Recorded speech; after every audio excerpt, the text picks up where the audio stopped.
A mountain man lost in a whiteout blizzard found shelter in a cracked stone hut that should have saved his life, but what he discovered hidden beneath its ancient floor would thrust him into a dangerous truth worth $267 million. Before we explore this story, make sure to smash subscribe because tomorrow we have an extra special story for you that will blow your mind. The morning broke cold and clear over the Colorado Rockies, the kind of crystalline dawn that makes you believe the mountains might stand forever. Marcus Webb stood on the porch of his timber cabin, coffee steaming in his calloused hands, watching the sun paint the peaks gold and purple. At 43, his face carried the weathered lines of a man who'd spent more time reading clouds than screens. His beard was flecked with silver now, his shoulders still broad but carrying a weight that had nothing to do with the pack he'd shoulder later that morning. 3 years. 3 years since Sarah had slipped away in that hospital bed, her hand growing cold in his, while machines beeped their final useless rhythms. 3 years since he'd buried the only person who'd ever really understood why he needed these mountains, this silence, this distance from a world that moved too fast and cared too little. The cancer had taken 18 months to kill her, and in that time, they'd burned through their savings, their retirement, everything they'd built together. Medical bills stacked like cordwood, insurance that covered nothing that mattered. By the end, Marcus had sold their house in Denver, cashed out every account, and still came up $60,000 short. Now he lived alone in this cabin 12 miles from the nearest road, guiding occasional hunters and hikers, teaching survival courses to corporate types who thought a weekend in the woods made them warriors. It wasn't the life he'd planned, but it was the one he'd earned. Or maybe the one he deserved. He finished his coffee and set the mug on the porch rail. Today was a supply run. Nothing dramatic, just a 20-mile round trip to his winter cache, where he'd stored extra fuel, canned goods, and equipment back in October. The weather forecast called for clear skies and light winds. He'd done this route 100 times, could practically walk it blind. He checked his pack one more time. Emergency blanket, fire starter, rope, first aid kit, GPS unit, satellite phone, water filter, 3 days' worth of food he wouldn't need. Old habits from his search and rescue days. Sarah used to tease him about it, calling him her Boy Scout, always prepared for disasters that never came. Except one had, and he hadn't been prepared for that at all. Marcus shouldered the pack and started down the trail. The snow crunched beneath his boots, yesterday's freeze creating a perfect crust.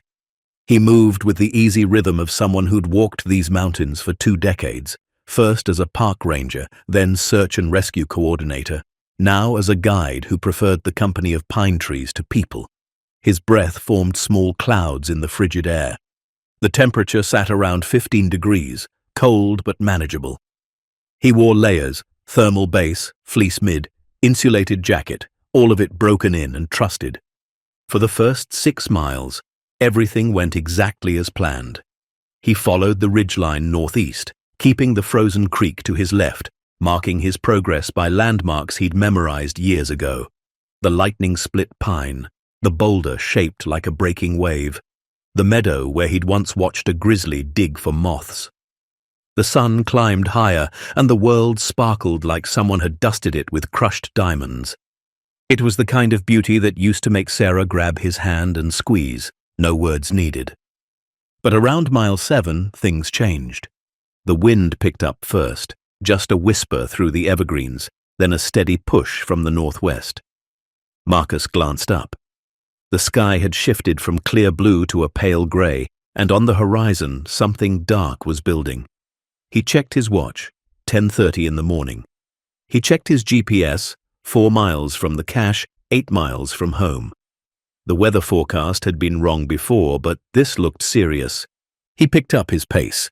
Within 20 minutes, the temperature had dropped 10 degrees. The wind went from steady to gusting, throwing ice crystals into his face like tiny needles. Marcus pulled his balaclava up over his nose and kept moving. He'd been in worse. He'd guided clients through surprise storms, had once spent 2 nights in a snow cave waiting out a blizzard, but something about this felt different, felt wrong. The sky darkened fast, unnaturally fast, like someone was pulling a curtain across the sun. The wind began to howl, a sound that started low in the valleys and built to a shriek as it ripped through the passes. Snow started falling, not the gentle flutter of a normal storm, but horizontal sheets of white that erased the world in seconds. Visibility dropped from miles to yards to feet. Marcus stopped and pulled out his GPS. The screen showed his position clearly, but the world around him had vanished into a churning whiteness. This was a full whiteout, the kind where up and down lose meaning, where experienced mountaineers walk off cliffs thinking they're on flat ground. He'd seen it kill people who panicked, who kept moving when they should have stopped. He needed shelter, now. The cache was still 3 miles away, his cabin 8 miles back. Both were impossible in these conditions. He pulled out his satellite phone to call for a weather update, but the wind tore at his hand so viciously he nearly dropped it. The screen showed no signal, the storm blocking even satellite communication. He shoved it back in his pocket and tried to think. There was an old mining cabin somewhere in this area, maybe a mile south, but he'd never actually been to it, only seen it marked on topographic maps. It might be ruins. It might be buried. It might not exist at all anymore, but it was closer than anything else, and staying still meant freezing to death within hours. Marcus turned south, or what he thought was south, and started moving. Each step became a battle. The wind hit him from every direction at once, spinning the snow into a disorienting vortex. His goggles frosted over. His beard turned to ice. The temperature had plummeted to what felt like -20, and with the wind chill, it was deadly. He counted his steps, trying to maintain direction, but the storm made it impossible. Every landmark had disappeared. Every reference point was gone. He was navigating by instinct and desperation, two things that killed as many people as they saved. His foot caught on something buried under the snow, and he went down hard, face first, into a drift. The cold bit through his gloves instantly. He scrambled up, heart pounding, and realized he'd lost his sense of which way he'd been heading. The world spun white in every direction. Panic crept in at the edges, that primal fear that he'd trained himself to control but never fully conquered. Sarah's voice came to him then, a memory from a bad night in the hospital when the pain had been unbearable and she'd gripped his hand so hard her nails drew blood. "You don't quit," she'd whispered. "That's not who you are. You find a way." Marcus wiped the ice from his goggles and kept moving. Time stopped meaning anything. He might have walked for 10 minutes or an hour. His legs burned. His lungs ached from breathing frozen air. Ice had formed inside his balaclava, scraping his face raw with every breath. He knew he was in trouble, the kind of trouble that ended with search teams finding a frozen body in the spring thaw. The irony wasn't lost on him. How many times had he been on those search teams? How many times had he shaken his head at someone who'd ignored the weather, who'd pushed too far, who'd died doing something stupid and preventable?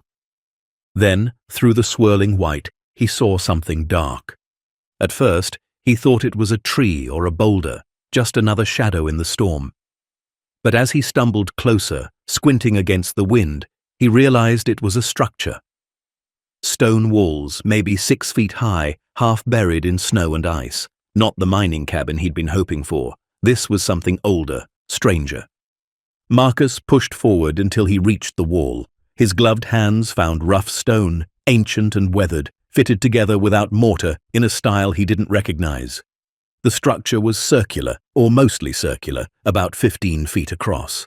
Part of the wall had collapsed, leaving a gap just wide enough to squeeze through. He didn't hesitate. He dropped his pack through the opening, then wedged himself after it, pulling free of the storm's grip, like being born into a quieter world. Inside, the wind still howled overhead, but the walls blocked the worst of it. Snow drifted through gaps in the stone, but it was survivable. Marcus collapsed against the far wall, gasping, his whole body shaking. He'd made it, barely. He'd found shelter in the middle of a storm that should have killed him, in a place that shouldn't exist. For a long moment he just sat there, letting his heart rate slow, letting the reality of survival sink in. Then he looked around. The hut was strange. The walls were too precisely made for a random shepherd's shelter, too carefully preserved for something abandoned. The stones had markings on them, symbols he didn't recognize, worn by time but still visible.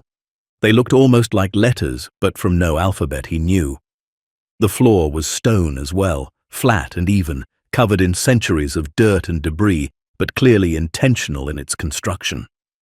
In the center of the space, someone had built a fire pit long ago, a ring of blackened stones, still holding ash, that might have been 10 years old or 100. Marcus pulled off his pack and dug out his emergency kit. First priority, warmth. He gathered what little dry wood he could find, pieces of an old beam that must have once supported a roof, and arranged them in the pit. His hands shook as he worked, still numb from the cold.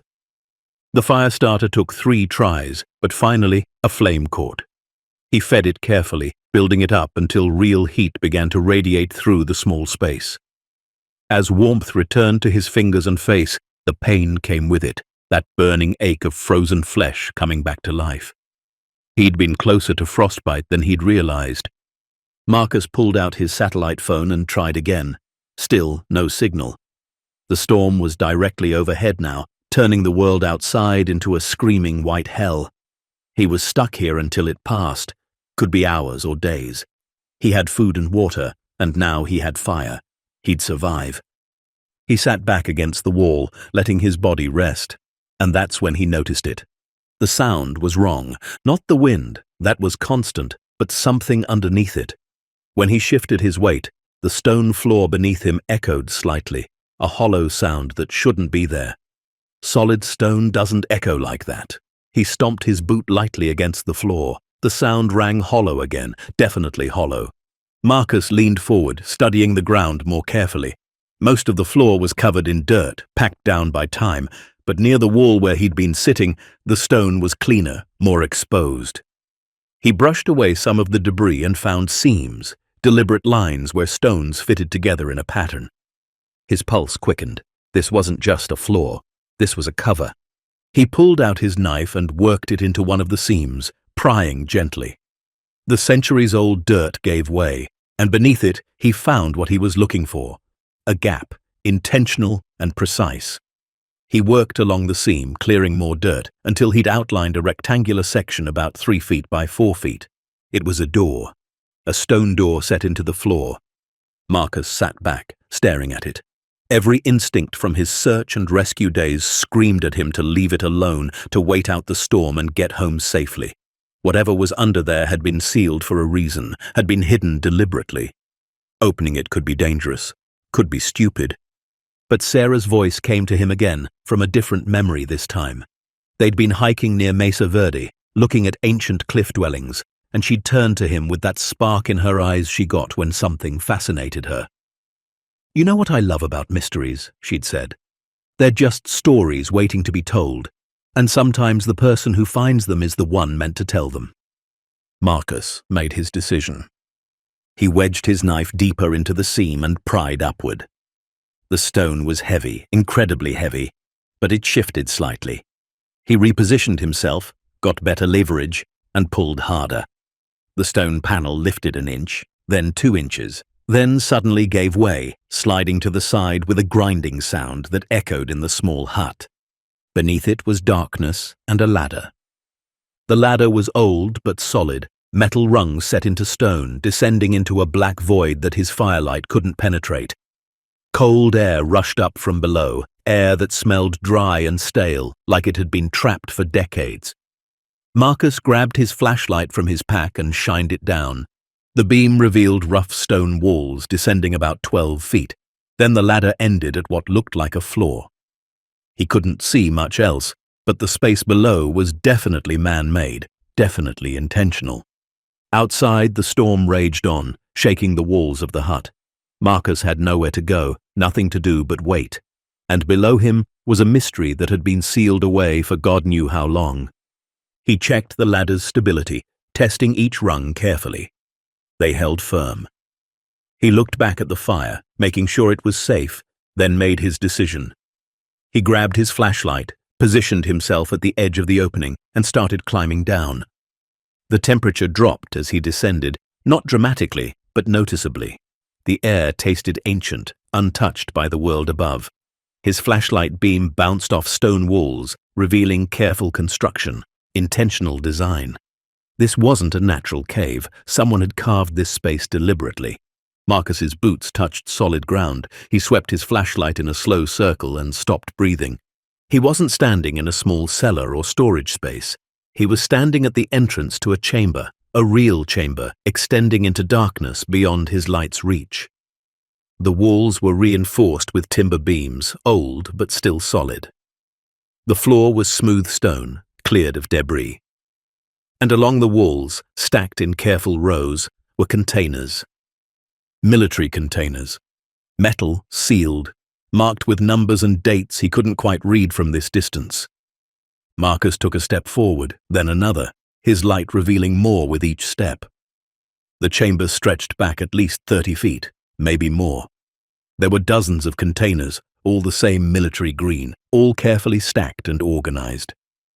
Some were the size of footlockers, others larger, the kind used for transporting weapons or equipment. His hands shook as he approached the nearest container. A label on the side, faded but legible, read, "Evidence Lockup, Federal District Court, Colorado. Case number 89-4372, sealed by order, 1982. 1982. Over 40 years ago." Marcus set down his flashlight and reached for the container's latch. His fingers fumbled with the mechanism, corroded by time but still functional. The seal broke with a soft hiss, and he lifted the lid. Inside, wrapped in plastic that had yellowed with age but remained intact, were stacks of money. United States currency, old bills, $100 denominations, bound in bank straps. And beneath them, more stacks, and beneath those, even more. His breath came in short gasps now. He closed that container and moved to the next one. Same label, different case number. Inside, more money, along with small leather pouches that clinked when he touched them. He opened one.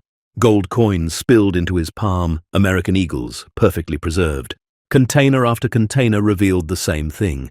Money, gold, bonds, even loose diamonds in small velvet bags.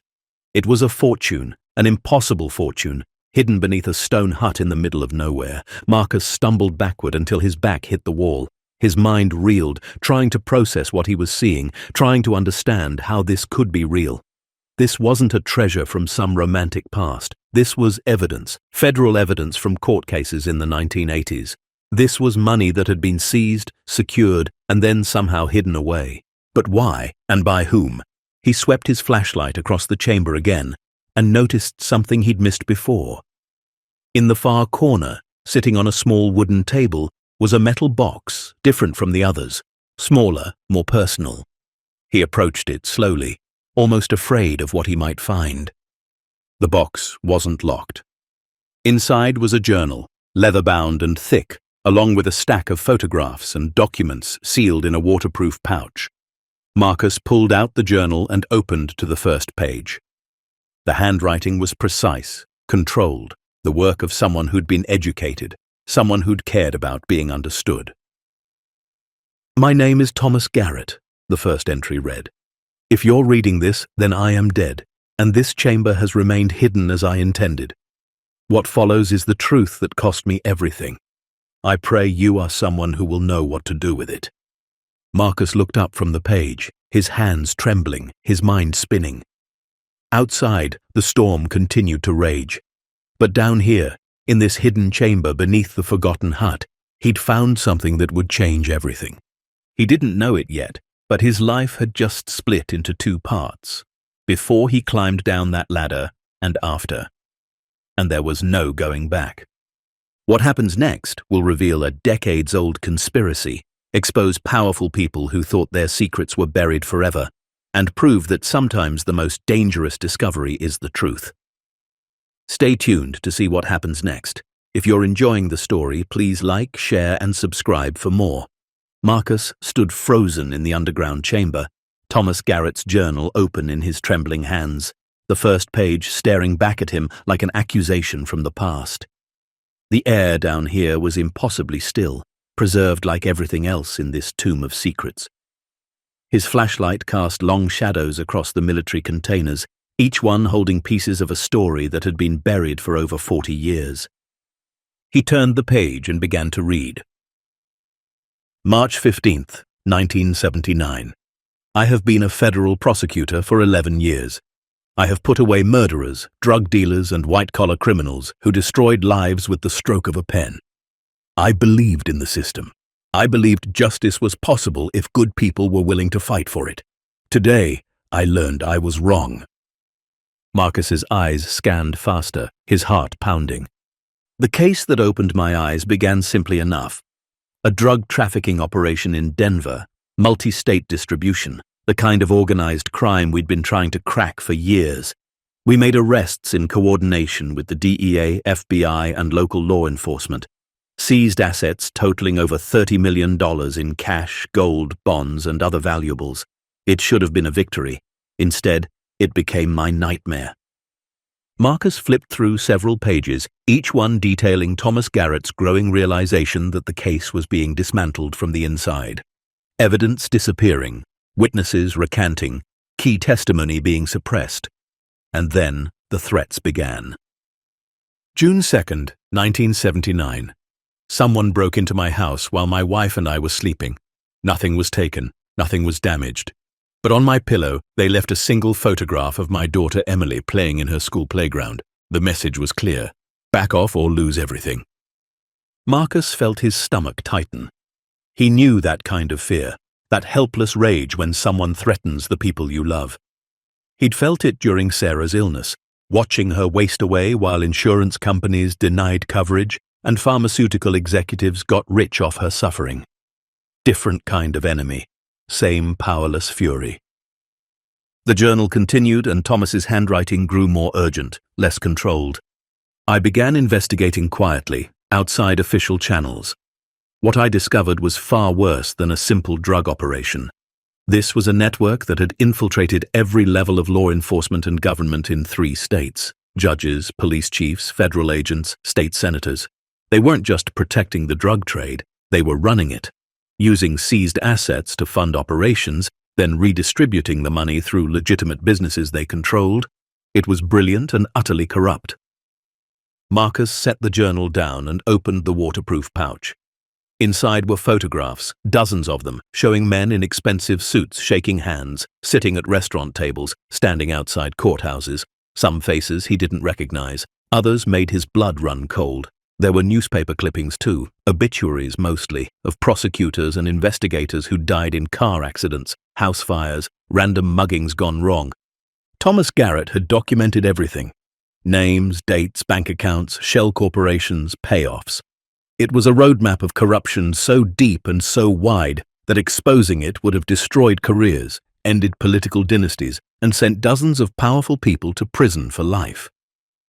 Marcus picked up the journal again and continued reading. August 19th, 1979. I have made my decision. I cannot trust anyone in the system. Even my own office has been compromised. My supervisor, a man I've worked with for 6 years, took a sudden vacation to the Bahamas last month. He returned with a new car and a down payment on a lake house. When I asked him about it, he smiled and said he'd made some good investments. I've been watching the evidence room. The seized assets from our raid are scheduled to be transferred to federal holding in 2 weeks. But I know they'll never make it there. They'll disappear into the network, redistributed to the very criminals we arrested. So I'm going to make them disappear first. Marcus felt a chill that had nothing to do with the temperature. Thomas Garrett had stolen evidence from federal custody, not for personal gain, but to keep it from being stolen by someone else. It was the kind of impossible choice that destroyed lives. The next entries detailed Thomas's plan. He'd found this location years earlier while hiking, an old stone shelter built by someone long forgotten, possibly miners or indigenous peoples centuries ago. He'd explored it, discovered the natural cave system beneath, and realized it could be expanded, reinforced, turned into a hiding place that no one would ever find. Over the course of 3 months in late 1979, Thomas had worked in secret. He'd hired contractors from out of state, paid them in cash, told them he was building a survival bunker for the coming apocalypse. They'd reinforced the underground chamber, installed ventilation shafts disguised as natural fissures, created a drainage system to prevent flooding. Then he'd sent them away and sealed the entrance himself. November 3rd, 1979. Tonight, I committed the crime that will either save my life or end it. I falsified transfer documents, rerouted the evidence transport, and moved everything to the chamber. $32 million in cash and assets, all of it now hidden beneath a forgotten stone hut in the mountains where no one will ever look. My colleagues will think the network stole it. The network will think law enforcement has it, and I'll wait. When the time is right, when I've gathered enough additional evidence to expose everyone at once, I'll retrieve it and use it to rebuild the lives they've destroyed. But Thomas Garrett never got that chance. Marcus flipped forward, scanning entries that grew increasingly paranoid. Thomas knew he was being watched. His phones were tapped, his mail was being intercepted, his daughter Emily was being followed to school. His wife started having panic attacks. The pressure was crushing him and he knew it. March 7th, 1980.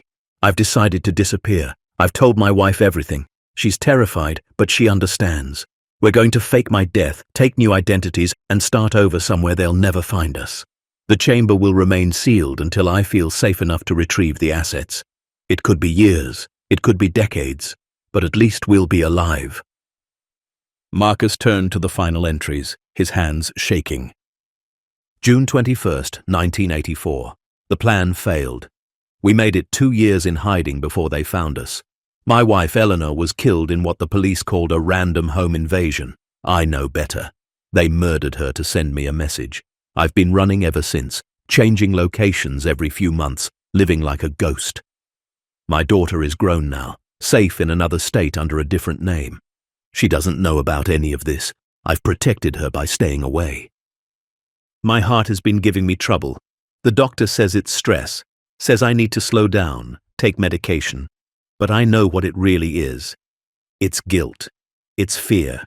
It's the weight of carrying this secret for 5 years while people who deserved justice never got it. The assets are still there, still hidden. I have maps, coordinates, everything someone would need to find them. But I trust no one. If I die, this all dies with me. Perhaps that's for the best. Perhaps some truths are too dangerous to be told. The journal ended there. No final entry, no dramatic goodbye. Just an abrupt stop, like a heart that stopped beating mid-sentence. Marcus set the journal down and looked at the date on the last entry, October 8th, 1984. He pulled out his phone, no signal down here, but he could still access the notes he'd synced before leaving his cabin. He opened a browser history from his last internet connection and searched for Thomas Garrett, Federal Prosecutor, Colorado, 1980s. The results loaded from cached pages. Thomas Garrett had died of a heart attack on November 2nd, 1984, less than a month after his final journal entry. He was found in a motel room outside Albuquerque, New Mexico. No foul play was suspected. He was 47 years old. His obituary mentioned his distinguished career as a prosecutor and his tragic loss of his wife 4 years earlier. It made no mention of any investigation or controversy.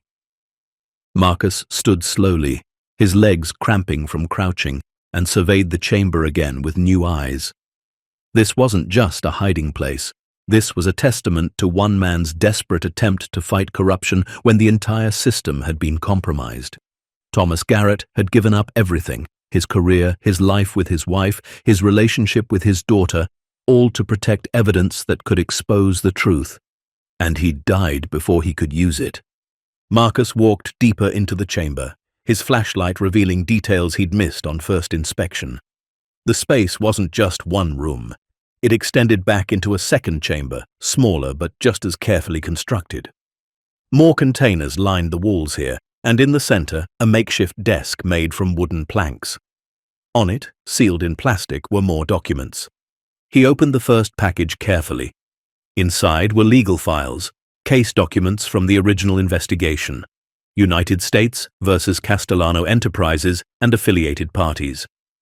The indictment listed 23 defendants, charges ranging from drug trafficking to money laundering to racketeering. Marcus recognized some of the names from the photographs. Others meant nothing to him. But one name stopped him cold. Richard Castellano, CEO, Castellano Development Corporation. Marcus knew that company. Everyone in Colorado knew it. Castellano Development was one of the largest real estate and construction firms in the state, responsible for major projects in Denver, Colorado Springs, Boulder. They'd built shopping centers, apartment complexes, office towers. They sponsored Little League teams and donated to children's hospitals. Richard Castellano himself had died 15 years ago, but his son now ran the company. Marcus had seen him on the news just months ago, cutting the ribbon at a new affordable housing development, shaking hands with the governor. The file detailed how Castellano Enterprises was actually a front for organized crime, how the construction projects were used to launder money, how the legitimate business empire had been built on a foundation of drugs, violence, and corruption. And according to Thomas Garrett's notes, the network hadn't been destroyed, it had been protected, allowed to transform itself into something legitimate while keeping its criminal core intact.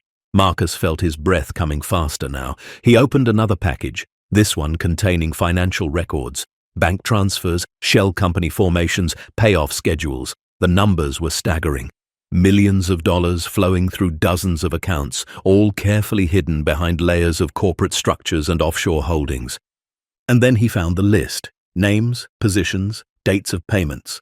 2 federal judges, 5 FBI agents, a dozen local police officers, 3 state senators, a congressional aide, all of them on the payroll, all of them protecting the network. Some of the names had been crossed out with dates noted beside them, retired or deceased. But others had updates written in the margins, new positions, continued involvement. Thomas Garrett hadn't just documented what the network was in 1979.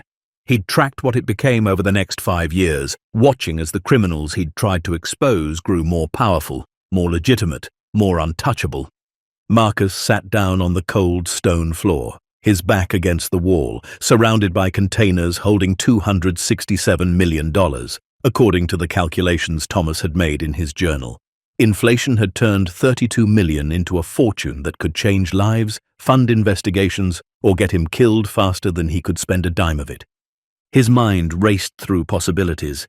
He could report it, call the FBI, turn everything over to federal authorities and hope they did the right thing. But Thomas Garrett had been a federal prosecutor, and the system had failed him. How many of the people Marcus would report to were compromised? How many would make a phone call within minutes of hearing about this discovery? He could walk away, seal the chamber back up, pretend he never found it. Let it stay buried for another 40 years until someone else stumbled across it, or until time finally erased it completely. That was the safe choice, the smart choice. But Sarah's voice echoed in his head again, from a conversation they'd had near the end, when the pain medication made her philosophical and brutally honest.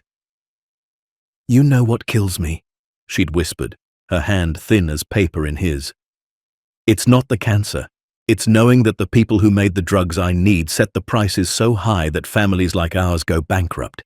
It's knowing they do it because they can, because no one stops them. Promise me something, Marcus. If you ever get a chance to stop someone from hurting people the way we've been hurt, don't walk away. Don't let them win." He'd promised. He'd held her hand and promised, even though he'd had no idea how he'd ever keep that promise. Now he did. Marcus stood up and began systematically photographing everything. He used his phone's camera, knowing the images would save locally even without cell service. He photographed every page of Thomas Garrett's journal, every document in the files, every photograph of the conspirators, every financial record. He took pictures of the containers, the labels, the chamber itself. If something happened to him, if he disappeared or died mysteriously, at least there would be a record. It took him over 2 hours. His phone's battery dropped to 30%, then 20%. He worked quickly but carefully, making sure every shot was clear, every document readable. When he finally finished, he had over 800 photographs stored on his device. Then he did something that surprised him. He sat down at the makeshift desk and found a blank page in the back of Thomas Garrett's journal. Using a pen from his pack, he wrote his own entry. December 9th, 2024. My name is Marcus Webb. I found this chamber by accident, seeking shelter from a storm. I've read Thomas Garrett's story. I've seen the evidence he died protecting. I don't know yet what I'm going to do with this information, but I make this promise. His sacrifice will not be forgotten. The truth he fought for will not stay buried. Whatever happens next, someone will know. Someone will act. The people he tried to expose have had 40 years to think they were safe. That ends now. He dated it, signed it, and closed the journal. Outside, the storm had begun to ease. He could hear it in the way the wind no longer screamed, but merely howled, in the way the walls of the hut above stopped shaking. He needed to move soon, needed to get back to civilization before the next weather system rolled in. But first, he needed to think. What happens next could destroy everything Marcus knows, or finally bring justice to those who thought they were untouchable. The truth hidden in this chamber doesn't just threaten criminals from the past. It exposes a network that still exists today, still powerful, still willing to kill to protect their secrets. Stay with us to see what Marcus does with the most dangerous discovery of his life.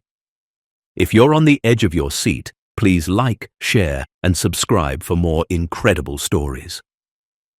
Marcus climbed back up the ladder, pulling himself into the stone hut where his fire had burned down to glowing embers. He added wood carefully, building it back up until warmth filled the small space again. His mind wouldn't stop racing. Every decision felt impossible, every path forward lined with danger. He pulled out his satellite phone and checked again. Still no signal, the storm still interfering even as it weakened. But that was fine. He wasn't ready to make any calls yet. He needed time to think, to plan, to figure out who he could trust with information that had gotten people killed. Marcus opened his pack and pulled out his emergency rations, forcing himself to eat even though his stomach was twisted in knots. He needed fuel, needed energy, needed to stay sharp. He chewed mechanically, barely tasting the protein bar, his eyes staring at the stone panel he'd moved to reveal the chamber below. How many people had walked past this place over the decades? How many hikers, hunters, rangers? How many had taken shelter in this hut during storms, sat exactly where he was sitting, never knowing that beneath their feet lay evidence that could rewrite criminal justice history? And Thomas Garrett, dying alone in a New Mexico motel room, his last thoughts probably of this place, of the secret he'd carried until it crushed him, of the daughter he'd protected by staying away, of the wife who'd been murdered for choosing to stand with him. Marcus felt a kinship with the dead prosecutor, a connection across 40 years of silence. They'd both lost the people they loved. They'd both seen how broken the system could be. They'd both been faced with impossible choices that had no good answers. But there was one crucial difference. Thomas Garrett had died before he could act. Marcus was still alive, still capable of finishing what Thomas had started. He just had to figure out how to do it without getting killed in the process. The storm finally broke near sunset, the wind dying to nothing, the snow stopping as abruptly as it had started. Marcus climbed out of the hut and looked at the world transformed. Everything was buried under 3 feet of fresh powder, every landmark erased, every trail obliterated. The sky had cleared to a brilliant purple and orange, the sun setting behind peaks that looked sharp enough to cut. He pulled out his GPS and marked the location of the hut with multiple waypoints, making sure he could find it again. The coordinates burned into his memory. 39 degrees, 42 minutes north, 105 degrees, 57 minutes west. He took photographs of the hut from multiple angles, noting the distinctive rock formations nearby, the pattern of trees, everything that would help him or someone else locate this spot again. Then he began the long trek back to his cabin. The going was brutal, breaking trail through deep snow, his legs burning within the first mile. But he pushed on, driven by urgency that went beyond physical discomfort. Every hour he spent in the wilderness was another hour someone might discover he'd found something. Another hour the weather could turn again. Another hour closer to making a decision that couldn't be unmade. It took him 6 hours to cover the 8 miles back to his cabin. He arrived well after dark, exhausted, half frozen, running on nothing but adrenaline and determination. He stumbled through the door and immediately checked his satellite phone. Full signal now, bars glowing in the darkness. 12 missed calls, all from the same number, his brother Jacob. Marcus stared at the phone, his thumb hovering over the callback button. Jacob was the only person in the world he completely trusted, the only family he had left besides his daughter Emma. Jacob had been FBI once, 15 years in the bureau before retiring to start a private security consulting firm. He knew how law enforcement worked, knew how to navigate dangerous situations, knew how to keep secrets when secrets needed keeping. But calling Jacob meant pulling him into this, putting him at risk, making him complicit in whatever Marcus decided to do next. Could he do that to his brother? Did he have any choice? Marcus made the call. Jacob answered on the first ring. "Jesus Christ, Marcus, where have you been? I've been calling for 2 days. 2 days? Marcus checked his watch, realizing with shock that he'd lost track of time completely. He'd left for the supply run yesterday morning, but apparently he'd been gone longer than he thought. What day is it? It's Thursday. You were supposed to check in Tuesday night. When you didn't call, I drove up to check on you, but your truck was gone and the cabin was locked up. I thought maybe you'd had an emergency with Emma, but I called her and she hadn't heard from you either. She's worried sick." "I'm fine," Marcus said, though his voice sounded hollow even to himself. "I got caught in a storm, had to take shelter, just made it back." Silence on the other end. Jacob knew him too well, could hear what wasn't being said. "You don't sound fine. You sound like you did after Sarah died, like you're carrying something too heavy to hold alone. Talk to me." Marcus closed his eyes. This was the moment. Once he told Jacob there was no going back. The secret would be shared, the responsibility divided. But secrets shared could also be secrets exposed. Was he really ready for that? He thought about Thomas Garrett dying alone with his secret. He thought about Sarah making him promise not to let bad people win. He thought about the 800 photographs on his phone, evidence of corruption and murder that no one else knew existed. "I need you to come up here," Marcus said quietly. "Don't tell anyone where you're going. Don't call me from your regular phone. And Jake, this is important. Bring your bug detector and everything you'd need to ensure a conversation stayed private." Another pause, longer this time. Then Jacob's voice came back, low and serious. "How bad are we talking?" "Worse than anything you dealt with in the bureau. Worse than anything I've seen in my life. This is the kind of thing that gets people disappeared." "I'll be there by morning," Jacob said without hesitation. "Stay inside. Don't call anyone else. Don't post anything online. Don't even turn on lights if you don't have to." "You think someone might be watching already?" "I think if you found something that dangerous, we should assume someone's always watching until we prove otherwise." The call ended.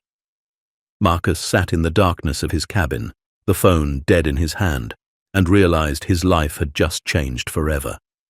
Tomorrow, when Jacob arrived, he'd have to explain everything. Show him the photographs. Tell him about Thomas Garrett and the chamber, and the $267 million sitting beneath a forgotten stone hut where no one had looked for over 40 years. And then they'd have to decide what came next, who to trust, how to expose corruption so deep it had survived 4 decades, and whether 2 men against a criminal empire could possibly survive what happened when the truth finally came to light. Marcus stood and walked to the window, looking out at the dark mountains where, somewhere in that vast wilderness, a secret waited that could destroy lives or save them, depending on what he chose to do.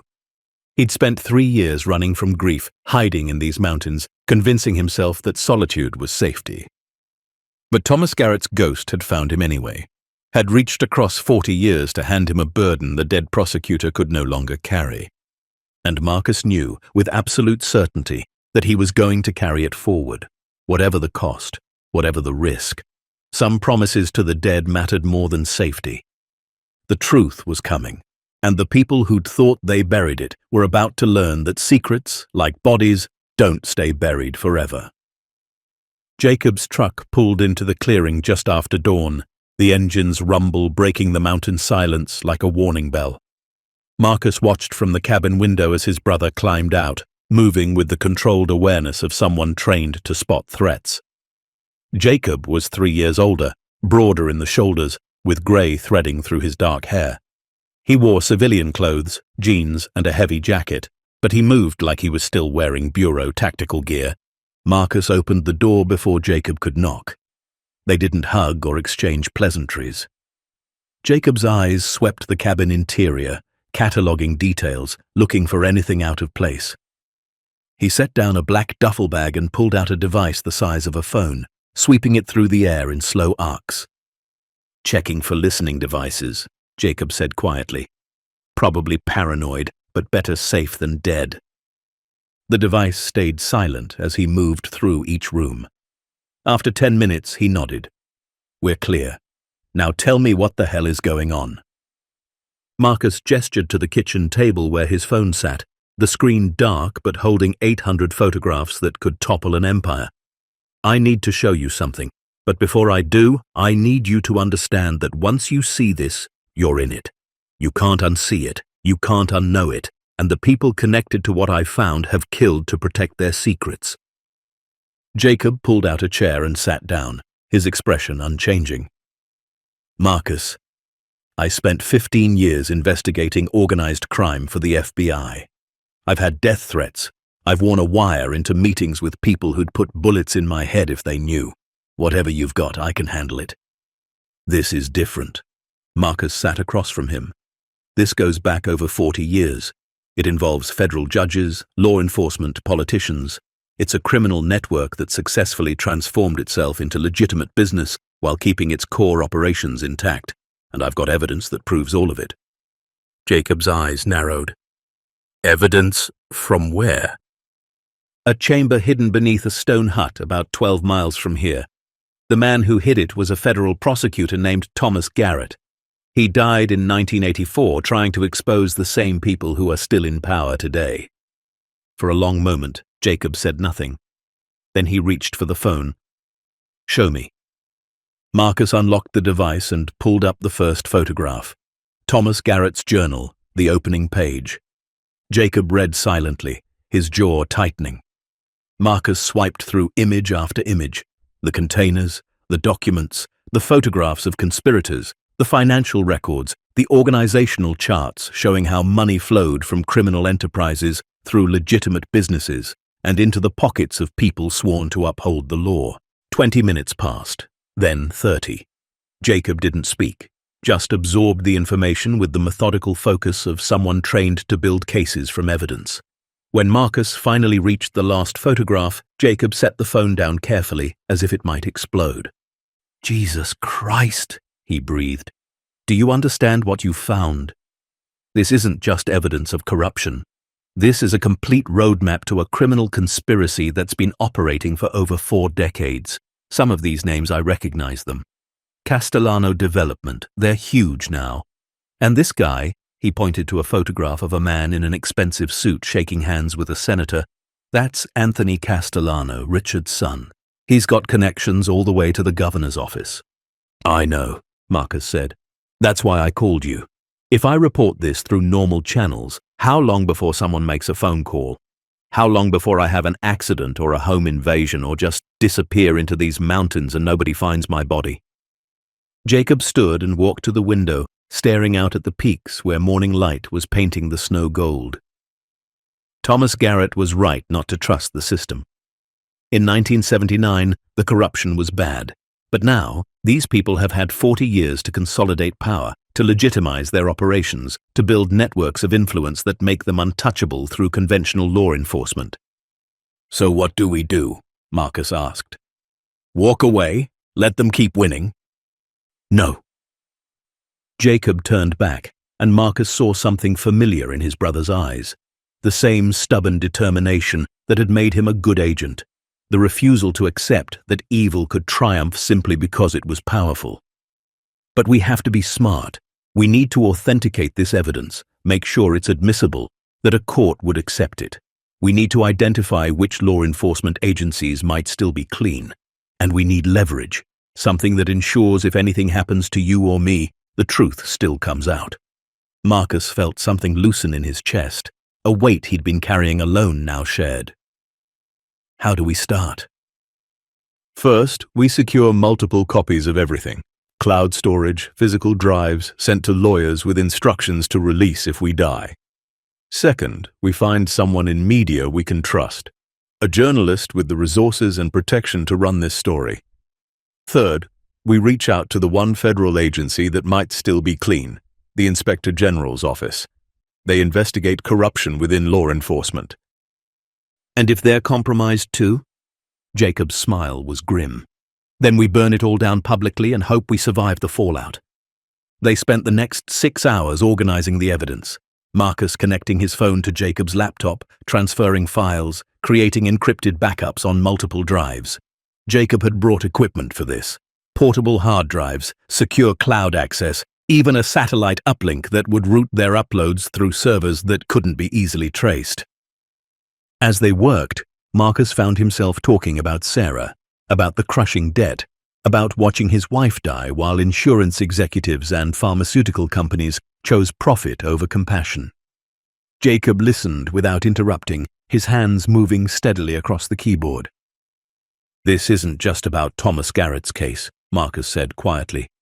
"It's about every person who's been crushed by a system that protects the powerful and abandons everyone else. Sarah and I weren't criminals. We didn't do anything wrong, but we got destroyed anyway, and the people responsible faced no consequences." "I know," Jacob said. "That's why we're doing this. Not for revenge, but for accountability." By early afternoon, they had secure copies in 3 locations. Encrypted cloud storage under false names, physical drives in 2 different safety deposit boxes, and a package prepared for a lawyer Jacob trusted, with instructions to release everything to major media outlets if they didn't check in weekly.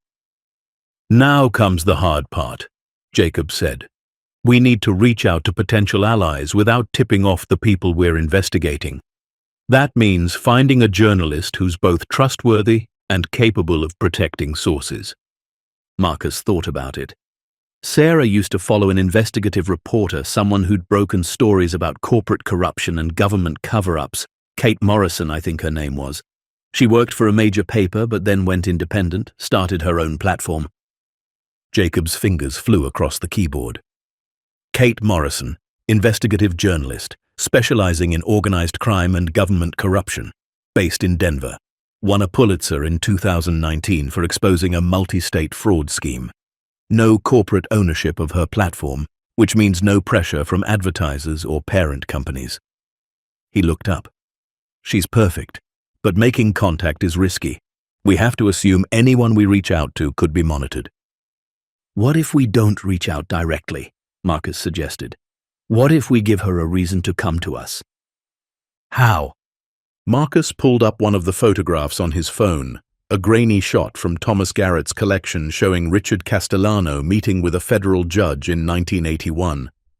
"We leak something small, not enough to reveal what we have, just enough to make her curious. An anonymous tip about connections between Castellano development and organized crime from the 80s. If she's the reporter Sarah believed she was, she'll start digging." Jacob considered this. "And once she's invested, once she's asking questions, we make contact with proof that what she's chasing is real. It's not bad. Gives us a chance to vet her commitment before we risk everything."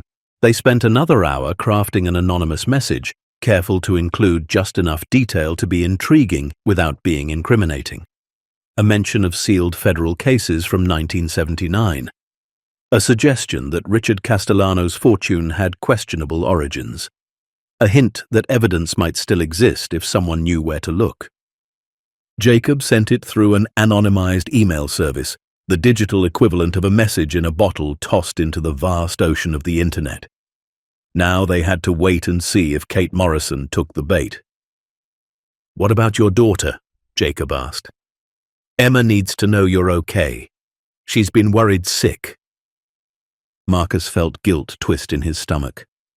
Emma, 20 years old, brilliant and determined, working 3 jobs while finishing her degree because student loans had buried her in debt before she'd even graduated.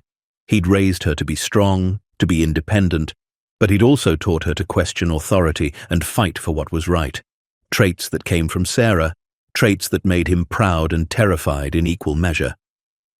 I'll call her, Marcus said. But I can't tell her about this, not yet. If something happens to me, I don't want her connected to it in any way. Smart, Jacob agreed. Keep it normal. You had a rough supply run, got caught in a storm. You're fine now. Marcus made the call, forcing his voice to sound casual as Emma answered with relief and frustration mixing in her tone.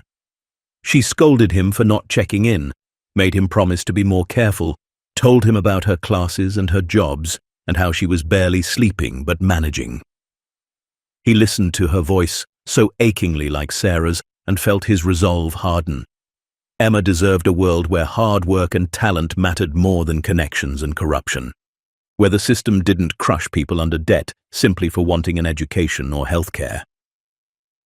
After the call ended, Marcus and Jacob sat in silence for a long moment. Then Jacob spoke quietly. You know there's another option we haven't discussed. What? The money. $267 million hidden where only you know how to find it. We could take it, use it to disappear, set up Emma for life, create new identities, and live comfortably anywhere in the world. No one would ever know. Marcus had thought about it, of course, during the long hours in the chamber, during the brutal hike back to his cabin, during the sleepless night waiting for Jacob to arrive.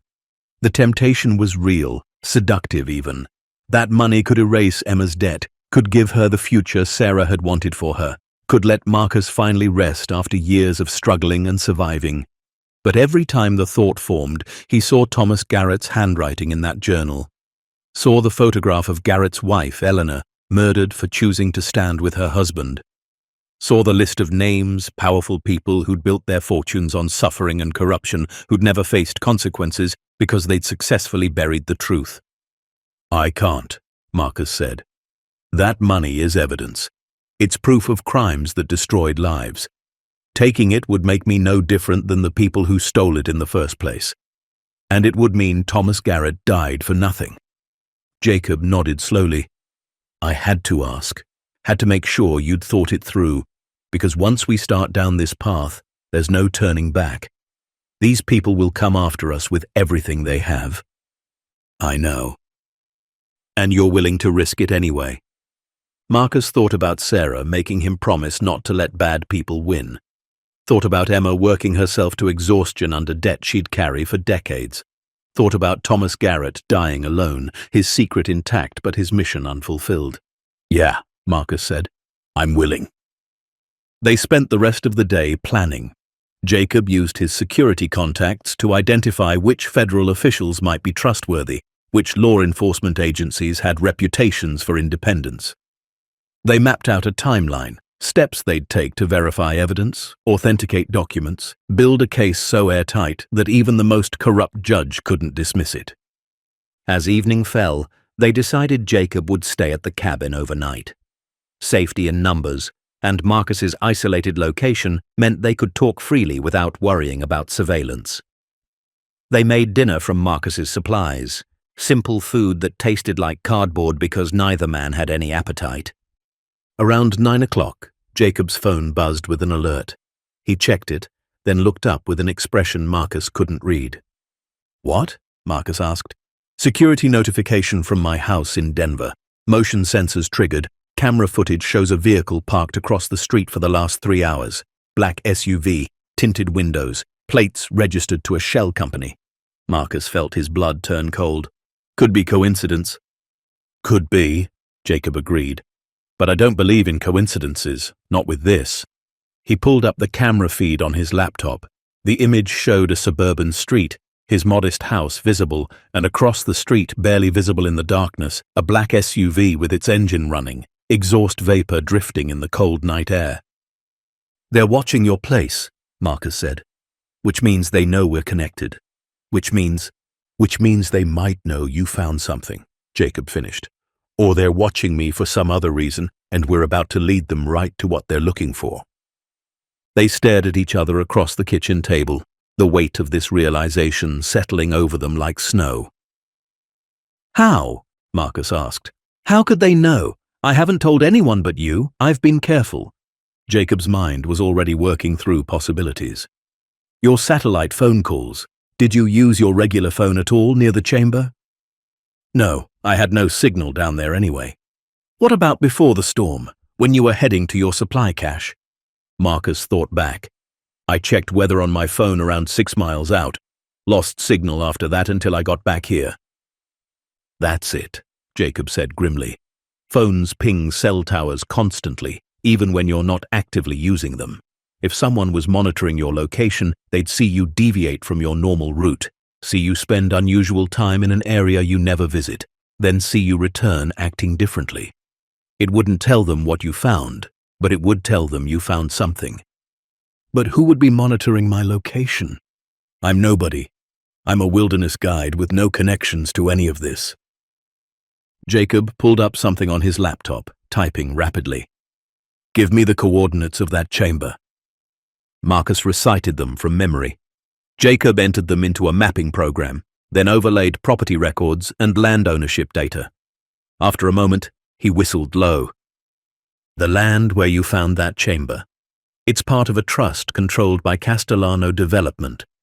Has been since 1992. They probably use it for hunting or development planning, but they own it, which means they might have security measures we don't know about. Trail cameras, sensors, maybe even satellite monitoring. Marcus felt sick. So they know someone was there. They know someone was in that specific area during unusual weather. They probably have security protocols for investigating anomalies. And if they're smart, which these people clearly are, they've been monitoring anyone who might pose a threat. Former prosecutors, investigative journalists, retired FBI agents. He paused. People like me. This is bad, Marcus said unnecessarily. Yeah, Jacob agreed. This is very bad. But it also tells us something important. They don't know exactly what you found or we'd already be dead. They're watching, investigating, trying to figure out if their 40-year-old secret has been compromised, which means we still have a small window to act. How small? Hours, maybe days if we're lucky. We need to move fast, get this evidence authenticated and into the right hands before they figure out what we know. Marcus stood and walked to the window, looking out at the dark forest. Somewhere out there, people were watching, waiting, trying to decide if he was a threat or just a nobody who'd gotten lost in a storm. Every moment they delayed was a moment closer to being discovered, but rushing could be just as fatal. We leave tonight, Marcus decided. Drive to Denver, meet with Kate Morrison if we can reach her. Get this to the Inspector General's office first thing tomorrow. We move fast, stay public, make it hard for them to make us disappear without raising questions. Jacob nodded. Agreed, but we don't take the main roads. We go cross-country to the highway, vary our route, assume we're being followed. He started packing his equipment, moving with efficient speed. And Marcus? Bring a weapon. If they figure out what we have before we can expose it, they won't ask politely for us to hand it over. Marcus went to his bedroom and opened the safe where he kept his hunting rifles and his old service pistol from his ranger days. He checked the loads, verified the mechanisms, feeling the weight of steel in his hands. He'd never shot anyone, never even fired at anything but targets and animals. The thought of pointing this at a human being made his stomach turn. But he thought about Thomas Garrett's wife, murdered in her home. About the investigators who'd died in convenient accidents. About Sarah dying while pharmaceutical executives took bonuses. Sometimes the world forced you to choose between principles and survival. He holstered the pistol and grabbed extra ammunition. They loaded Jacob's truck in darkness, moving quietly, constantly scanning the tree line for movement or the glint of watching eyes. The night was clear and cold, stars scattered across the sky like broken glass, beautiful and indifferent to the small human drama playing out beneath them. Jacob drove, taking a service road that wound through national forest, avoiding the main route back to the highway. Marcus sat in the passenger seat, one hand on his phone with its 800 photographs, the other near his holstered weapon. For the first hour they saw nothing suspicious, just empty roads and sleeping forest. Marcus began to relax slightly, thinking maybe they'd overreacted. Maybe the SUV at Jacob's house was unrelated. Maybe paranoia had gotten the better of them. Then Jacob glanced in the rearview mirror and said quietly, "We've got company." Marcus turned to look. Behind them, perhaps half a mile back, A pair of headlights had appeared on a remote forest service road at 11 o'clock at night in December, where no one had any legitimate reason to be. Could be a coincidence, Marcus said without conviction. Let's find out. Jacob took a turn onto an even smaller road, barely more than a trail, that wound deeper into the forest. The headlights behind them followed. Not a coincidence, Jacob said. He accelerated, his truck bouncing over ruts and rocks, pushing the vehicle faster than was safe on the narrow track. The headlights behind them accelerated too, closing the distance. Marcus felt adrenaline flood his system, his hand gripping the door handle as Jacob navigated the treacherous road. What's the plan? Get to the highway. Get into populated areas where they can't make a move without witnesses. We're 20 miles from the interstate. If we can make it there, we might be okay. And if we can't? Jacob's jaw tightened. Then we find out how serious these people are about keeping their secrets buried. The chase lasted 15 minutes that felt like hours. Jacob drove with reckless skill, his FBI tactical training evident in every calculated turn and acceleration. But the vehicle behind them was gaining, a larger SUV with more power, eating up the distance between them. They burst out of the forest onto a 2-lane highway. Jacob didn't slow down, didn't pause at the stop sign, just powered through onto the pavement and accelerated hard. The truck's engine roared, pushing 80 then 90 miles per hour on a road designed for 50. The SUV followed, now close enough that Marcus could see it clearly in the side mirror. Black, expensive, windows dark enough to hide whoever was inside. It pulled into the oncoming lane, accelerating to pull alongside them. "Hold on," Jacob said, and jerked the wheel hard right, taking an exit ramp at 70 miles per hour. The truck tilted dangerously, 2 wheels lifting off the ground for a heart-stopping second before crashing back down. The SUV shot past the exit, unable to make the turn at that speed. But Marcus knew they'd just bought minutes, not freedom. They'll call ahead, have people waiting. I know. That's why we're not going to Denver. Jacob grabbed his phone and hit a speed dial. We're going to the one place they can't touch us. Where? The phone connected. This is Jacob Webb, he said quickly. I need immediate access to the Denver FBI field office. I have evidence of a decades-long criminal conspiracy involving federal officials.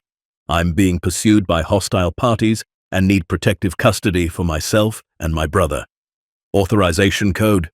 He rattled off a series of numbers Marcus didn't catch. A pause. Then Jacob listened, his expression hardening. Understood. We'll be there in 90 minutes. He ended the call and looked at Marcus. The assistant director is meeting us personally. We're going straight to the FBI, full protective custody, and we're giving them everything tonight. Can we trust them? We're about to find out, Jacob said grimly, because those people behind us just forced our hand. We either trust law enforcement to do their job, or we die trying to expose this alone. Marcus looked back at the empty highway behind them, knowing the SUV was out there somewhere, hunting them through the night. He thought about Thomas Garrett, who'd spent 5 years running before his heart finally gave out. Thought about all the ways this could go wrong, all the ways trusting the system could be a fatal mistake. But he also thought about Sarah's promise, about Emma's future, about the 800 photographs that proved sometimes evil could be fought if someone was brave enough to try. Then let's trust them, Marcus said, and hope we're not making the same mistake Thomas Garrett did. Jacob pushed the truck harder, racing through the darkness toward Denver and a meeting that would either expose the truth or get them both killed. Behind them, somewhere in the night, a black SUV continued its hunt, and the people who'd kept their secrets buried for 40 years prepared to do whatever was necessary to keep them that way for 40 more. The game had begun. And Marcus Webb, a wilderness guide who'd only wanted to survive a storm, was now the most dangerous man in Colorado, holding evidence that could topple an empire, if he lived long enough to use it. The Denver FBI field office sat like a fortress on West 6th Avenue, all concrete and glass, designed to intimidate and protect in equal measure.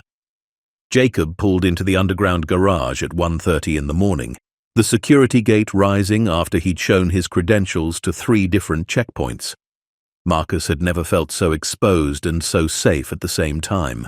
Assistant Director Catherine Reynolds met them in a secure conference room on the 4th floor.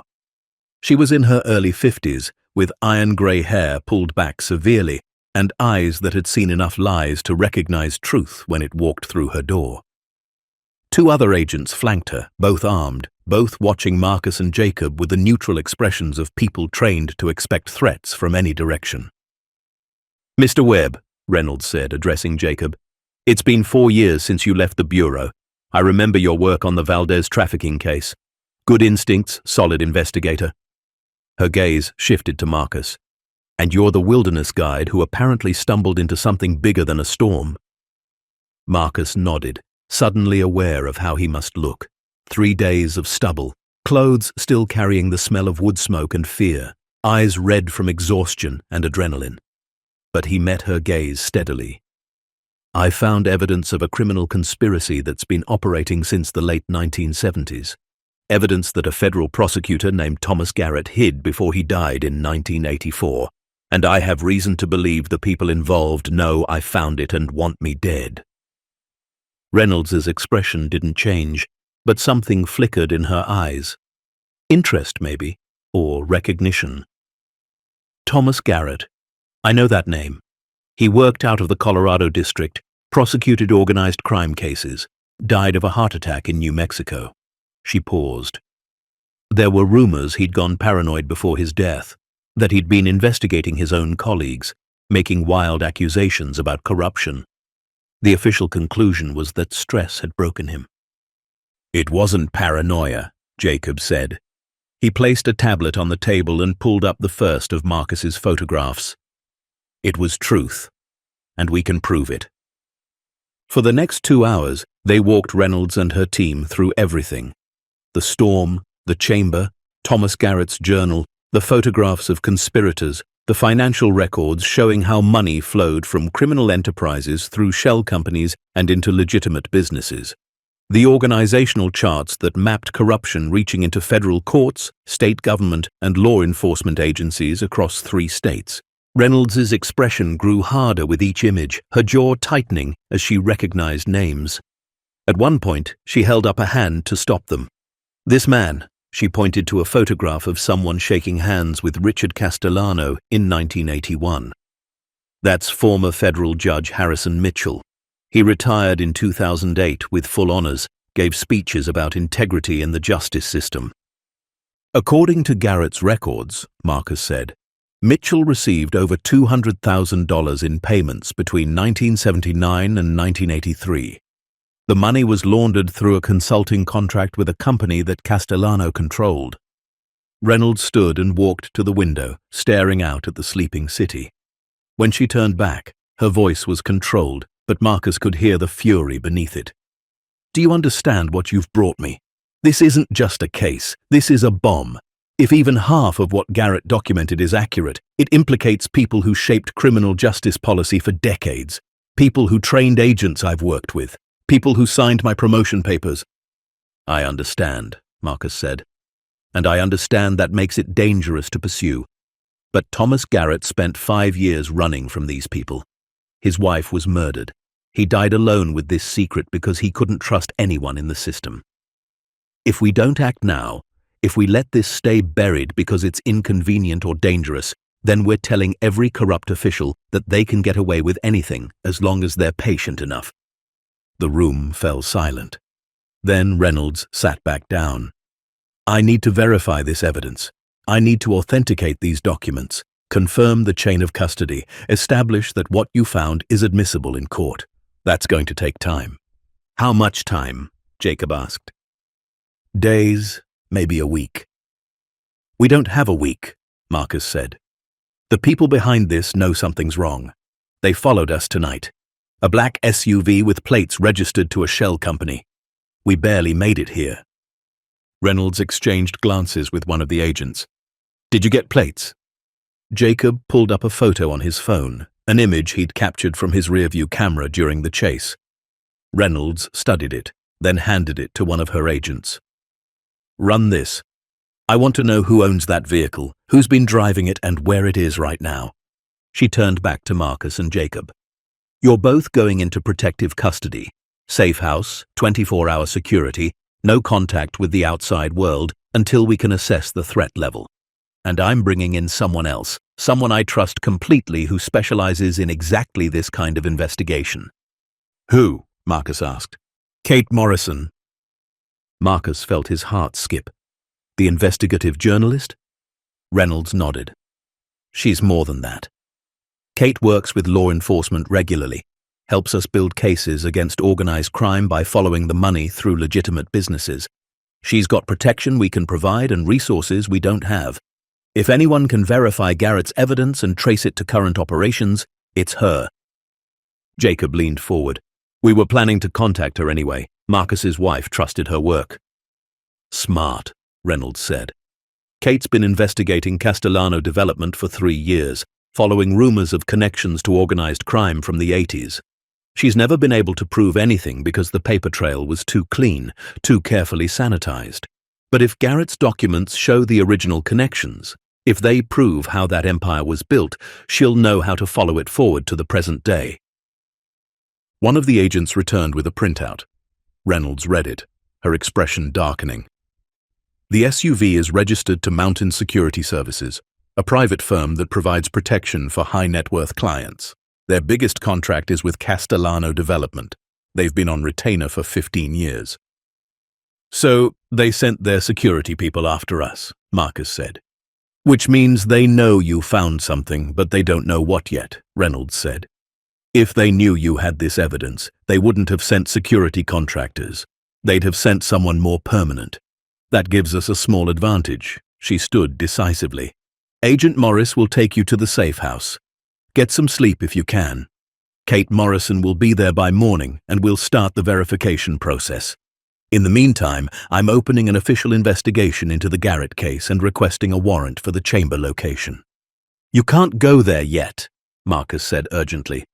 If Castellano's people have been watching me, they'll have the area monitored. You send a team in now, they'll know exactly what we found. Reynolds considered this. Then we wait until we have enough to move on everything at once. But I need those original documents, Mr. Webb. Photographs are good, but we need the physical evidence for court. I'll take you there, Marcus said, once you're ready to move. Agreed. Reynolds extended her hand. Thank you for bringing this forward. A lot of people in your position would have walked away or tried to use it for personal gain. Marcus shook her hand, thinking about the $267 million sitting in that chamber. Enough money to solve every problem in his life and Emma's. My wife made me promise not to let bad people win. I'm just keeping that promise. The safe house was a nondescript ranch home in a suburb 40 minutes from Denver, the kind of place that disappeared into American ordinariness. 2 agents stayed with them, rotating shifts, while Marcus and Jacob were given separate bedrooms and told not to leave the property or contact anyone. Marcus lay on the bed, staring at the ceiling, too exhausted to sleep and too wired to rest. Every sound made him tense. Every creak of the house settling sent his hand toward the weapon he'd set on the nightstand. He thought about Emma, probably sleeping in her tiny apartment, completely unaware that her father had just upended his life and possibly put himself in mortal danger. He pulled out his phone, tempted to call her, to hear her voice, to make sure she was safe. But Reynolds had been clear. No contact until they knew the extent of the surveillance. If Castellano's people were monitoring his phone, every call would tell them who Marcus cared about, who they could use as leverage. So he lay there in the darkness, alone with his thoughts and his fear and his determination, until finally exhaustion won, and he fell into fitful sleep. Kate Morrison arrived at 8 in the morning with 2 cups of coffee and a leather bag full of investigation files. She was in her late 30s, with auburn hair pulled into a practical ponytail, and the kind of focused intensity that reminded Marcus of Sarah when she'd been deep in a project. She shook hands with both brothers, then sat down at the dining room table and got straight to work. Assistant Director Reynolds sent me your photographs, Kate said, pulling out a laptop. I've been up all night going through them, cross-referencing with my own investigation.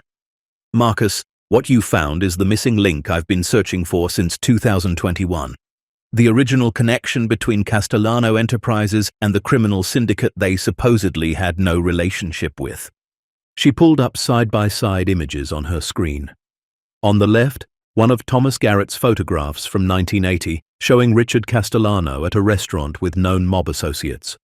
On the right, a recent photograph of Anthony Castellano cutting a ribbon at a charity event, flanked by the governor and 2 senators. Same family, same business, but completely legitimized, Kate said. Anthony Castellano is considered a pillar of the community now. His company has built affordable housing, donated millions to schools and hospitals, sponsored youth sports programs. On paper, they're beyond reproach. But underneath, Jacob asked. Underneath, there are patterns. Construction contracts awarded through suspicious bidding processes, business competitors who face unexpected legal troubles or bad press, former employees who try to blow whistles and end up discredited or disappeared. I've documented 15 suspicious incidents over the past 3 years, but I've never had proof of criminal intent. Until now. She turned the laptop toward Marcus. Garrett's financial records show how they did it originally. They used legitimate business revenue to launder drug money, then slowly phased out the criminal operations while keeping the infrastructure intact. By the mid-90s, they'd successfully transformed into a clean business. But the methods they used, the intimidation, the corruption, the willingness to destroy anyone who threatened them, that never changed. They just got better at hiding it. Marcus felt something cold settle in his stomach. So we're not just fighting criminals from the past. We're fighting a current criminal organization that's learned how to operate within the law. Exactly, Kate said. Which makes them far more dangerous. These aren't street thugs. They're sophisticated, connected, and they've got resources most criminal enterprises can only dream of. But they also have a vulnerability. What? Pride, Kate said. They've spent 40 years building a legitimate empire, creating a reputation, making themselves respectable. Anthony Castellano wants to be seen as a success story, a second-generation immigrant who turned his father's business into something admirable. If we can prove that empire was built on crime, if we can show the public that everything the Castellanos touch is rotted from the inside, we don't just take down criminals, we destroy a legacy. Over the next 3 days, they worked with methodical intensity. Kate verified every document, traced every financial connection, built timelines that showed how money flowed from criminal enterprises in the 70s and 80s into the legitimate businesses of today. Reynolds brought in forensic accountants, document examiners, and specialists in organized crime. They authenticated Thomas Garrett's journal, confirmed the age of the photographs, verified that the financial records matched known cases from the era. Emma called Marcus's phone on the second day. He stared at her name on the screen, heart aching, but didn't answer. He sent a text instead. Working on something important. I'm safe. I love you. We'll explain soon. Her response came immediately. Dad, you're scaring me. What's going on? He didn't reply. Couldn't reply without lying or telling a truth that might endanger her. On the third night, Reynolds called an emergency meeting. Her expression was grave as she entered the safe house with 4 additional agents. We have a problem, she said without preamble. Someone broke into your cabin, Marcus, tore the place apart, clearly looking for something, and they left a message. She held up a photograph taken by responding officers, spray-painted across Marcus's living room wall in red letters 6 inches high. Return what you stole or everyone you love pays. Marcus felt his legs go weak. Emma? She's safe, Reynolds said quickly. We have agents with her now, picked her up from her apartment an hour ago. She's being brought here. But Marcus, they know about her. They know about Jacob's family. They've done their research. Jacob stood up, his face pale. My kids? Also safe. We've got protection on everyone connected to you both, but they're escalating, getting desperate, which means we need to move faster. Kate stepped forward. How fast can you execute raids? I've got enough verified evidence to publish a story that will torch Castellano's reputation. If we coordinate that with federal arrests, hit them from both sides simultaneously, they won't have time to cover their tracks. Reynolds pulled out her phone. I've been coordinating with the Inspector General's office, the Department of Justice. and federal prosecutors in 3 states. We're putting together a joint task force to handle the arrests and asset seizures, but we need the original evidence. We need what's in that chamber. Then let's go get it, Marcus said. Tonight, before they figure out where it is. It's risky, Reynolds cautioned. If they're watching that area, they've been watching me for days and haven't moved on the chamber, Marcus interrupted. Either they don't know exactly where it is, or they're waiting to see if I go back there. Either way, if we don't retrieve that evidence soon, they'll find it first, or destroy it. Reynolds made her decision. We move tonight. Full tactical team, helicopters on standby, satellite surveillance of the approach routes. If Castellano's people try to interfere, we'll be ready. Emma arrived at the safe house an hour later, escorted by 2 agents, her eyes wide with confusion and fear. When she saw Marcus, she ran to him, hugging him with the fierce intensity of someone who'd been terrified of losing him. Dad, what is happening? Those agents said I was in danger, that you'd explain everything. What did you do? Marcus held his daughter tight, breathing in the scent of her shampoo, feeling her heartbeat against his chest. She was so much like Sarah, the same determination, the same refusal to accept easy answers. He pulled back and looked into her eyes. I found something, he said quietly. Evidence of crimes that powerful people committed decades ago. Crimes they've kept hidden while they built empires and destroyed anyone who got in their way. And now I'm helping expose them, which makes me a threat. Emma's eyes widened. The $267 million story? I saw it trending online. People are saying someone found a hidden fortune in the mountains. That's you? Marcus glanced at Kate, who'd clearly been busy. She shrugged. I leaked a teaser this morning. No details, no names, just enough to get people paying attention. When we break the full story tomorrow, it'll already have momentum. Tomorrow? Marcus said. Tomorrow, Reynolds confirmed. We're executing raids at 6 a.m. simultaneously in Colorado, New Mexico, and Arizona. 15 locations, 27 individuals targeted for arrest, including Anthony Castellano, 2 sitting state senators, a retired federal judge, and multiple executives at Castellano Development. Kate's story goes live at the same time, complete with photographs, documents, and a video interview with you explaining how you found the evidence. And if something goes wrong? Jacob asked. Then at least the truth is out there, Kate said. That's why we're publishing simultaneously. They can't stop all of us at once. They can't suppress the story and execute the arrests and protect their assets. We hit them from every angle, and somewhere in the chaos, justice happens. The helicopter flight to the chamber location felt like traveling through a dream, darkness broken only by the lights of small towns far below. Marcus sat between 2 tactical agents, wearing body armor that felt too heavy and too light at the same time. Jacob was in the second helicopter, along with Reynolds and more agents. They'd left Emma at the safe house with Kate and enough security to repel a small army. The helicopters landed half a mile from the stone hut, rotors cutting the air into thunder. Marcus led the team through the forest, his flashlight beam cutting through darkness that felt both familiar and alien. The hut appeared ahead, exactly as he'd left it, but now surrounded by agents in tactical gear, weapons ready, scanning for threats that might or might not be there.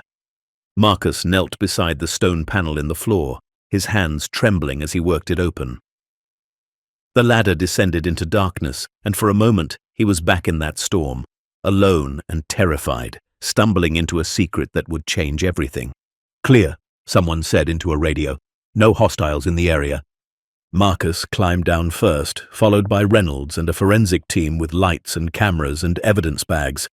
The chamber blazed to life under their portable lights, revealing the containers, the desk, Thomas Garrett's journal still sitting where Marcus had left it. Reynolds walked slowly through the space, her expression a mixture of awe and anger. 40 years, she said quietly. He kept this secret for 40 years, and no one ever knew. Because he couldn't trust anyone, Marcus said.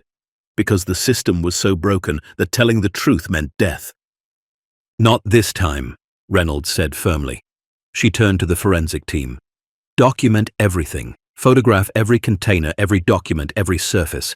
I want a chain of custody so airtight that no defense attorney in the country can question it. They worked through the night, carefully cataloguing and removing evidence. The containers were loaded onto helicopters, the documents sealed in evidence bags, the entire chamber photographed and measured and recorded. By dawn, the hidden vault that had held Thomas Garrett's secret for over 4 decades was empty, its contents finally brought into the light.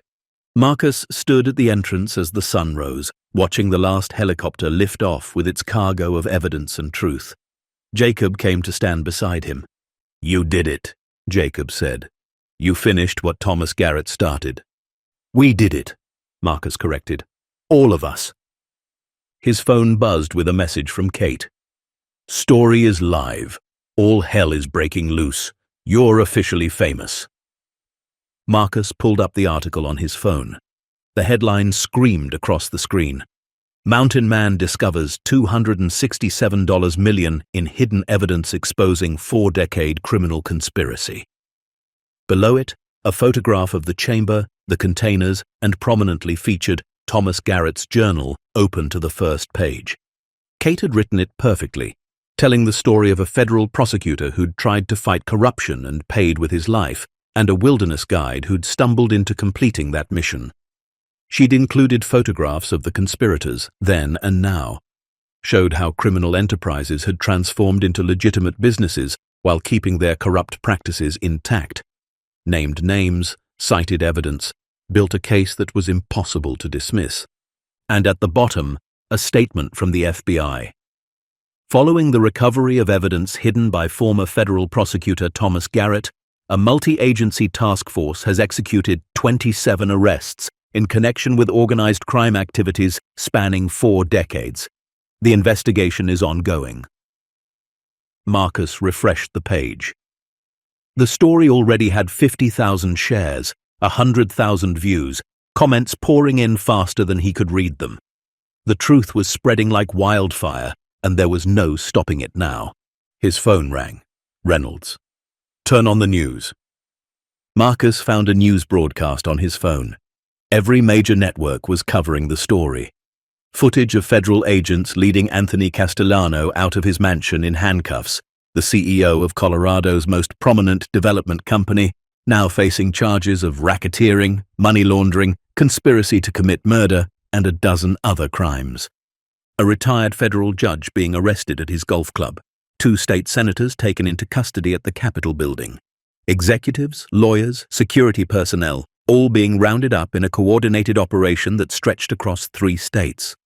And in the middle of it all, Thomas Garrett's face from a photograph taken in 1978, young and determined, with a caption, "The prosecutor who knew the truth and hid it until someone brave enough to finish his work could find it." The legal proceedings stretched on for months. Marcus became a central witness, testifying before grand juries, sitting for depositions, walking prosecutors through the evidence he'd found.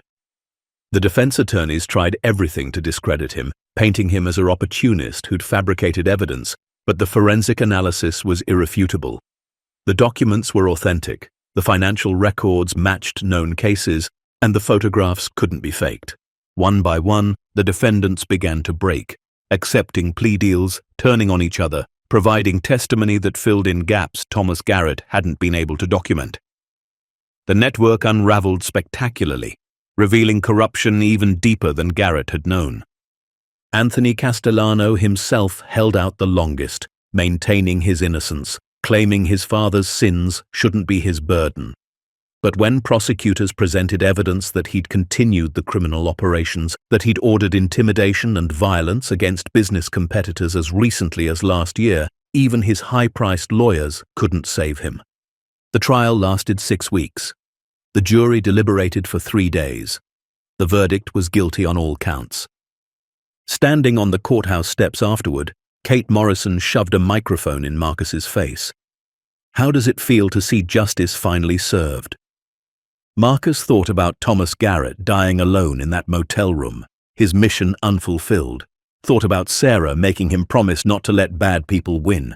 Thought about Emma, who'd been sitting in the courtroom gallery watching her father help take down an empire built on suffering.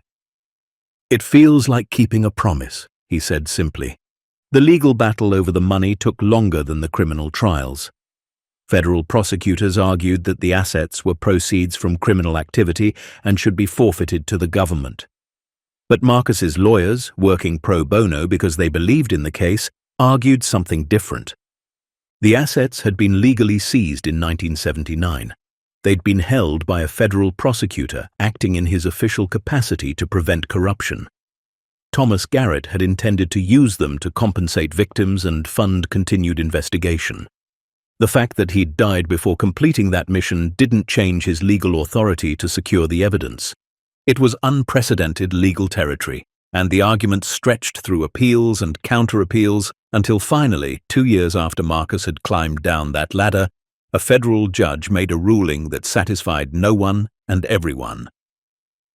The bulk of the assets, roughly $200 million after legal fees and storage costs, would go to a victims' compensation fund, distributed to people and families harmed by the criminal network's activities.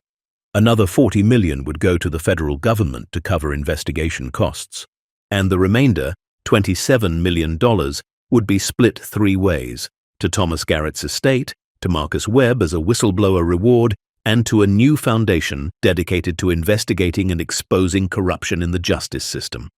Marcus sat in the lawyer's office, staring at the paperwork that meant he'd receive $9 million. It was more money than he'd ever imagined having, enough to solve every financial problem in his life and his daughter's. But he thought about Thomas Garrett's daughter, Emily, now in her 60s, who'd grown up without her father, who'd never known what he'd sacrificed. She'd come forward during the trial, sobbing as she testified about how her father had disappeared from her life when she was a teenager, how she'd thought he'd abandoned her, how only now did she understand he'd been protecting her. Marcus made a decision. He instructed his lawyers to transfer half of his share to Emily Garrett. $4.5 million wouldn't bring her father back, wouldn't erase the pain of growing up without him. But it was something. It was acknowledgement that her father had been a hero, not a paranoid failure. With the remaining money, Marcus did exactly what he'd told Jacob he would do. He paid off every cent of Emma's student debt, bought her a house near the university where she was now pursuing a graduate degree in social justice. He established the Sarah Webb Memorial Wilderness School, offering free survival training to underprivileged kids and veterans dealing with PTSD. And he created the Medical Debt Freedom Foundation, helping families crushed by healthcare costs, the kind of families he and Sarah had been. The story spread, not just through news coverage but through something deeper, a cultural recognition that sometimes one person's courage could make a difference. Marcus appeared on podcasts, gave interviews to newspapers, spoke at conferences about ethics and accountability. He hated the attention, but understood it served a purpose. Every interview, every appearance, every time he told the story, he was honoring Thomas Garrett's sacrifice and Sarah's memory. Kate Morrison won her 2nd Pulitzer Prize for the investigation. She split the award money between Emily Garrett and the foundation Marcus had created. "Some stories are bigger than careers," she said when asked why she hadn't kept it. This one belonged to people who died trying to tell it. On a clear autumn morning, 3 years after he'd found the chamber, Marcus stood at the entrance to his wilderness school, watching Emma teach a class of inner-city teenagers how to start a fire without matches. She'd become a teacher, using the freedom from debt to pursue work she loved rather than work that paid. She moved with Sarah's grace, spoke with Sarah's passion, and when she smiled, Marcus saw the woman he'd loved shining through their daughter's face. Jacob approached, carrying 2 cups of coffee, a ritual they'd maintained since that desperate night driving to Denver. He'd left private security consulting and now ran the Corruption Investigation Foundation, using his FBI experience to help expose wrongdoing in law enforcement and government. 20 applications for the next training session, Jacob said, handing Marcus a coffee. And the foundation just broke its first major story, caught a police department covering up evidence in a civil rights case, thanks to an anonymous tip from someone who heard about what we're doing. Marcus sipped the coffee, watching Emma's students successfully create sparks, their faces lighting up with accomplishment. Thomas Garrett would be proud. "So would Sarah," Jacob said quietly. They stood in comfortable silence. Two brothers who'd faced down an empire and survived, who'd honored promises made to the dead and created something meaningful for the living. That weekend, Marcus returned to the mountains, but not alone. Emma had asked to see where it all began, to understand what had changed her father's life and hers. They hiked the 12 miles to the stone hut, Emma moving with the confidence Marcus had trained into her since childhood. The hut stood unchanged, still ancient, still mysterious. The chamber below was empty now, everything removed as evidence, but the space remained, a testament to what one man had hidden and another had found. "Dad," Emma said, standing in the center of the chamber, her voice echoing slightly, "do you ever wonder what would have happened if you hadn't found this place, if you'd taken a different route that day?" Marcus thought about it, about the storm that had driven him off course, about the decision to seek shelter here rather than push on, about every small choice that had led to this moment. "I used to think it was chance," he said. "Random luck, good or bad, depending on how you looked at it. But now I think maybe some things are meant to be found. Your mum used to say that mysteries are just stories waiting to be told, and sometimes the person who finds them is the one meant to tell them." "She was right," Emma said softly. She pulled out her phone and showed Marcus something she'd been working on. A documentary project about Thomas Garrett, about corruption in the justice system, about how ordinary people can expose extraordinary crimes. "I'm applying for a grant to finish this. I want people to know the full story, not just the headlines." Marcus felt tears prick his eyes. "Your mother would be so proud of you." "She'd be proud of you too, Dad. You kept your promise to her." They stood together in the empty chamber, father and daughter, surrounded by stone walls that had held secrets and now held only memories. Above them, the Colorado sky stretched endless and blue, indifferent to human struggles, but beautiful enough to make those struggles worthwhile. Marcus had come to these mountains 3 years ago to escape grief, to hide from a world that had broken him. He'd thought isolation was safety, that distance from pain was the same as healing, but Sarah had known better. She'd known that healing came not from hiding, but from purpose, not from avoiding pain, but from transforming it into something meaningful. He'd found more than evidence in that storm. He'd found a reason to keep living, a way to honor Sarah's memory that went beyond survival. He'd finished a dead man's mission, and in doing so, had found his own.